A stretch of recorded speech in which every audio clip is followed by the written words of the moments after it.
Hi, my name is Tripp Hudgens, and welcome to the sanctuary of First Congregational Church here in Wilmette. This is my good friend Adam Erickson, and this is installment number 3 in the Revelation series. We're going to talk to you about the mass confusion of last night's class. Yes. This is chapters 4 through 11. Right. Yep. And Tripp, how would you interpret 4 through 11? How would I interpret chapters 4 through 11? The interpreter's task with these chapters is to keep it in the whole of the letter and to keep the letter, John's letter, in the Johannine school. The Johannine school says God is love, and God, love, who was the Word, who is Christ, all of this layer upon layer, is the God we encounter in Revelation. If you just take 4 through 11 alone, you're in a world of hurt.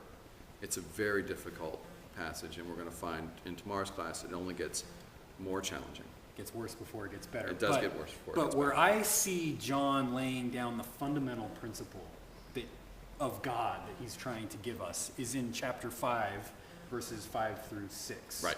And in these verses, John has this vision of heaven, of the throne of God. And one of the elders who's been worshiping God up in God's throne room says to John, "Look over there and you will see the Lion of Judah. And this is the one who is worthy to open up the scrolls." Well, John ends up looking over where he expects to see the lion and over where the elder expects to see the lion. And he doesn't see a lion, but he sees a lamb that has been slain. This is Jesus, right, who still bears the marks of the cross, where earlier in Revelation it says, all of the nations will look upon him as he comes to us and see what they've done. And this is where, lots of this is really interesting, but when you first encounter the people in the throne room of God, they're singing, "Holy, holy, holy, Lord God Almighty." But after this, after they look to see the lion, and instead they see the lamb, they change their tune. Literally, the people in God's throne room changed their tune. "Worthy is the lamb that was slain to open the scrolls." So only the God that knows forgiveness and love and mercy can actually be the one trusted to enact justice, which is what we're thinking that these scrolls are all about, which is free will and justice. Yeah, this is the new song, the song that transforms their understanding of who God is. So it's not primarily seen in the lion, but in the lamb. Right. And so how do you get to these scrolls that the lamb opens up and the 4 horsemen come out of it? How do we interpret this in light of the lamb who was slain? Right. Oh, this is the piece, and it was hard because it's really not clear. It's really not clear. What we're thinking, though, is that this is all about free will. It's human against human violence. This is not God's retributive violence. This is God simply saying, these things are in motion. When we act in selfish ways, when we act in ways that aren't church, because remember, this is a letter to the churches. And when church stops being church, this is what happens in the world. You've got, free will. So you have the lamb who opens up these scrolls, and a creature, not the lamb, a creature invites all of these beasts to come out. Right. The 4 horsemen to come out. Right. It's interesting because the second horseman is the bright red horse. Okay.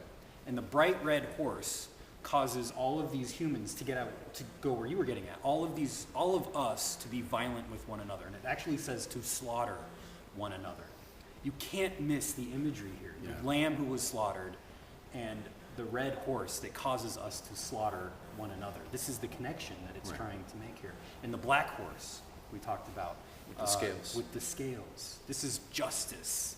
Brings this idea of justice, of actually retributive justice. He brings the famine. Right.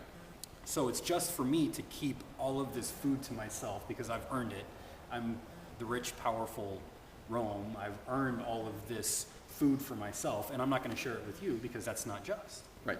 Well, and this is the threat that you see throughout the Old Testament, especially in Ezekiel. It's very clear in Ezekiel where God says, "If you want me to behave like you, I can do that, but no one survives if I do that. That's the thing that is the piece that John is bringing out.